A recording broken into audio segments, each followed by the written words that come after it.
प्रसाद मिल जाए। कई मस्करे लोग मिले, कई इनको भोजन बड़ा अच्छा लगता है, काम काज के तो है नहीं, निठल्ले बैठे रहते हैं, इनको तो भूख लगी है, बस इनको भोजन कराओ। तो कहा जी हमारे गांव में आपके संतों के और कोई भगत है नहीं, एक भक्त है वो थोड़ा गांव से दूर रहता है, वहां चले जाओ। महापुरुष थे, चले गए। संयोग था जिस समय में वो महापुरुष पधारे उस समय में वो अजामिल नहीं वैश्या एकली थी। वो कहीं गया शिकार खेलने के लिए, तो वेश्या ने उन संतों के दर्शन किए दूर से। महापुरुषों की वाणी बोलती है कि हम संतों के दर्शन करते हैं तो हमारे शरीर के भीतर जो पाप होते हैं वो कांपते हैं, थर्राते हैं। जैसे ही संतों की दृष्टि उस वेश्या के ऊपर पड़ी, वेश्या के भीतर के पाप खलबली में, अरे ये कौन आ गया? तो वेश्या अपने घर में जाकर के दरवाजा बंद कर लिया। महापुरुषों ने जाकर के दरवाजा खटखटाया। वो अंदर से बोलती, अरे महापुरुषों सुनो सुनो, आप हमारे यहाँ आने जैसा मेरा घर नहीं है। मेरे घर में आप पधारोगे तो आपके जीवन को अपवित्रता लगेगी, मेरे से बात करोगे तो पाप लगेगा। हे महापुरुषों, आप तो बड़े भजनानंदी दिखते हो, आपके दर्शनों से मेरे भीतर की जलन कम हुई है। मैं आपसे क्षमा मांगती हूँ, मैं मुंह दिखाने लायक नहीं हूँ, आप यहाँ से पधार जाओ। वो महापुरुष बोलते कि अरे बेचारी कोई पापिनी होगी, वो अपने आप को पाप को स्वीकार कर रही है, तो हमारे संतों का धर्म है ना इसके पापों से मुक्ति दिला दे। महापुरुष बोलते अरे बेटा तुम ये बताओ, आप अपने किए हुए कुकर्मों से डर लगता है कि बहुत लगता है, तो छोड़ दो कि छूटता नहीं? क्या छोड़ना चाहती हो कि छोड़ना चाहते हैं? तो छोड़ो ना, कि नहीं छूटेगा, चले जाओ महात्मा जी, मेरा वो घरवाला आ जाएगा, वो आपको दंड देगा। महात्मा जी ने कहा जी अब हम यहाँ ऐसे तो कैसे चले जाए। उतने में वो अजामिल पधार गया।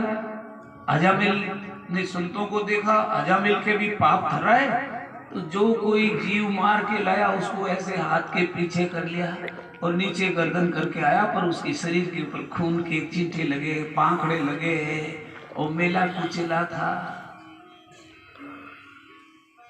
संतों ने कहा जी आप कौन है? तो वैसे बोलते कि यही है इस घर का मालिक। अच्छा,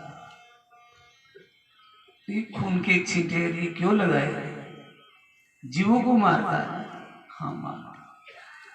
क्या तुम्हें याद है कि जितने तुम जीवों को मारे, ये जीव सब तुम्हारा बदला लेने के लिए आकाश में घूम रहे हैं। कि क्या करूं महाराज, मेरी आदत पड़ गई। देखो यही शब्द बोलते हैं। सिगरेट पीने वाले से कहते क्यों पीते? आदत पड़ गई। चाय पीने वाले से पूछे कि आदत पड़ गई। शराब पीने वाले से पूछे आदत पड़ गई। ये सभी ऐसे बोलते हैं स्वभाव। आप और हमको भी बोलते हो ये क्यों? अरे महाराज हमारी आदत पड़ गई, आदत पड़ गई। आदत को कैसे सुधारे? महापुरुषों ने कहा अरे तुम्हें तुम्हारे किए हुए पापों से कभी घृणा होती है, पर अब नहीं छूटेगा महाराज। अब तो शरीर छूट जाए पर माओ को पाप को कौन छूटे?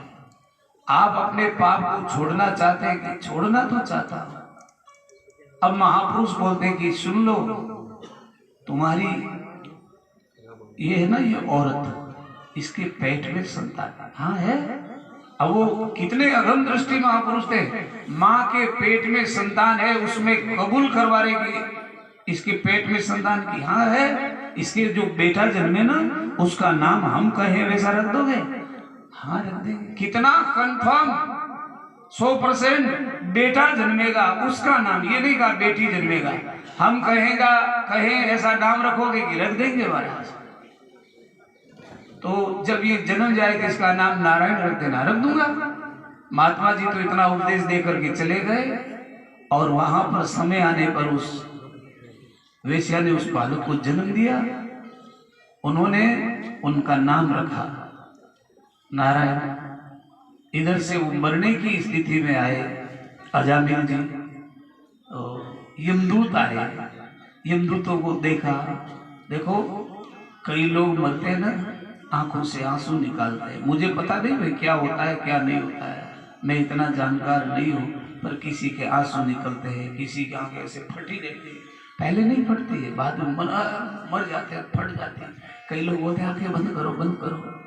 अब बंद है, इतने वर्ष खुली रही तो कोई फर्क नहीं पड़ा, अब बंद क्यों करे? आंख फटती कब है? जब डर लगता है, किसी को अचानक देखते हैं। यमराज को देखा तो उसकी मन मंत्र निकला है, ऐसे डरा। वो काले कुंठेले सर्विस वाले थे, काला फिर चमकीला तेल लगा दिया और फिर उसका स्वरूप बड़ा भयंकर, लाल लाल आंखें। यमदूत तो यमदूत ही होते हैं। और देखा तो डरा तो वो मलमूत्र निकल गया। पर मलमूत्र निकल गया तो निकल गया, पर पड़ा ऐसे डरते डरते वो नारायण नारायण बोलता है। नारायण नारायण नारायण ऐसे 3 बार उसके मुख से शब्द निकला। वो अपने खुद के लिए कल्याण के लिए नहीं निकल रहा है, डर के मारे अपने बेटे को पुकार रहा है। और इधर डर के मारे बेटे को पुकारा और उधर से भगवान के पार्षद आए। आकर के देखा कि अरे नारायण नारायण करने वाला तो भगवान का भक्त है और ये यमदूत लेने के लिए आए। आओ देखा भगवान के पार्षदों ने आकर के यमदूतों को लातों से मारना चालू है। बड़ो ऐसे मारा और बेचारे यमदूतों के ऐसे रोते रोते गए यमराज जी के पास। कहाँ भेज दिया हमको? आप तो बोलते हो ऐसे पापी को लेकर के आप हमारे पास आओ, हम लेने के लिए गए, हमको लाते खानी पड़ी। कौन थे? तो यमराज भगवान के उन पार्षदों का भूलिया यमराज जी को सुना रहे। ऐसे थे, ऐसे कपड़े थे, ऐसे सुंदर दिव्य स्वरूप था, ऐसे उन्होंने सजे धजे कपड़े पहन के आए। ओ वो तो भगवान के पास, हाँ भगवान के पास वो कह रहे थे हम भगवान के पास। फिर क्या हुआ कि हम ले रहे थे, उतने में हमें तो लाते खानी पड़ी। आप पहले अच्छी तरह से निर्णय करो कि हम वहां जाए, कोई लात मारने वाला तो नहीं तो हम मृत्यु लोक में अब जाए नहीं। यमराज जी कहने लगे अरे यमदूतों, जहां कोई अपनी जीवा से बाहर आवाज मुख से नहीं निकलती है और जीव भीतर से हिल करके कहे परमात्मा का नाम उच्चारण करे, जीव नहीं भी ले मन से भी कोई परमात्मा का नाम लेता है, ऐसे जीवों के पास भूल करके भी खड़े मत रहना, वहां से तो निकली जाना, उनकी छाया भी पास में मत आ जाए। हमारे तो बड़ा घमासान युद्ध हुआ है, हम तो बड़ी मुश्किलों में पड़ गए थे। इधर से भगवान के पार्षद आए और भगवान के पार्षदों ने देखा यमदूत चले गए, वो आ गए तो अजामिल जी को समझ में आ गया कि अरे यहाँ परीक्षित पूछ रहा है कि महाराज भगवान के पार्षद क्यों आए, कि उन्होंने नाम लिया था नारायण नारायण, तो वो तो उन्होंने अपने बेटे का नाम लिया है। भागवत बोलती है सज्जनों कि किसी भी बहाने से कोई बेटे का नाम ले चाहे बेटी का ले, किसी भी बहाने से हम भगवान का नाम ले लेते हैं तो हमारे द्वारा किए हुए पाप हमारे भीतर से चले जाते हैं। तुलसीदास जी महाराज कह रहे तुलसी अपने राम को रीझ भजो चाहे खींच, तुलसी अपने राम को रीझ भजो चाहे खींच, भूमि पड़ियो उगसी उल्टो सुल्टो बीज, जमीन में पड़ा हुआ बीज उगेगा ही उगेगा। ऐसे ही परमात्मा का नाम प्रेम पूर्वक लेंगे, मुस्कुराते मुस्कुराते लेंगे तो भाई हमको आनंद भी मिलेगा और भगवान की कृपा भी मिलेगी। और क्रोध में लेंगे तो भी हमारा कल्याण होगा, कि क्रोध में कल्याण होता है कि नहीं होता। करुणा सागर के पाठ के अंदर एक बहुत सुंदर कथा आती है। व्याध एक मारियो मृग ब्याल डस्यो तरु छाय, तरसा अमृत सुख सिनिगरा नाम प्रकट उर्माय, उभय वार श्रवणा सुनियो उभय वार मुख गाय, अंत काल ऐसो भयो तत्छिन भय सहाय, जम किंकर बंदे महा बंद छुड़ाई ताय, हरिपुरवासी आय के लेखे न्याव चुका। एक शिकारी शिकार करने के बाद पेड़ की छाया में पड़ा है, सोया है, सर्प डसता है, सर्प के जहर से वो मर रहा है, सुलग रहा है, छटपटा रहा है। उसी पेड़ के ऊपर बैठा हुआ तोता जान गया कि अब सर्प डस गया, ये जहर से मरेगा, तो तोता बेचारा कह रहा मरने वाले को राम जी का नाम सुना दूं। तो पेड़ के ऊपर बैठा बैठा तोता बोला राम राम राम राम। जो शिकारी मर रहा है, अब मरने वाले को राम राम अच्छा नहीं लगेगा भाई, जहर से सुलग रहा है, उसको तो अच्छा नहीं लगा। और वो शिकारी जानता है कि कोई राहगीर आया होगा, मुझे रामा सामा कर रहा होगा, अब मेरे से रामा सामा नहीं होगा। पर वो तोता थोड़ी देर में फिर बोला अरे राम राम राम राम। 2 बार बोलता है, पहले बोला फिर दूसरी बार बेचारा फिर बोला कि मर जाएगा, कम से कम इसको राम का नाम सुनाओ।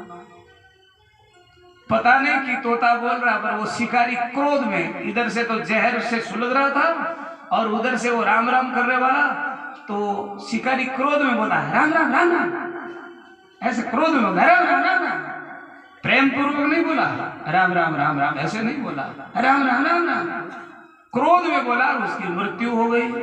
मृत्यु हो गई तो उसको लेने के लिए अब कौन आए, यमदूत आए और भगवान के पास दिया है। तो देखा